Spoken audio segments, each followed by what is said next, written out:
Otro desecho más. Tenemos que agarrar esta trocha por otro lado, porque por aquí es imposibilitado. Otro de los pasitos. Bueno, pues así está esta estabilidad, mi hermano. Así está todo. Y lo triste es que uno viene a pagar un impuesto.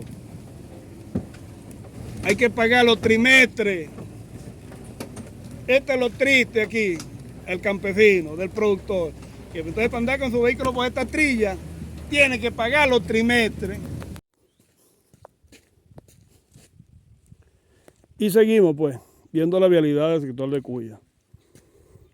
El mismo sector que la gobernadora saliente. Pero ¿cómo venían para acá a buscar votos? Eso sí les gustaba a ellos.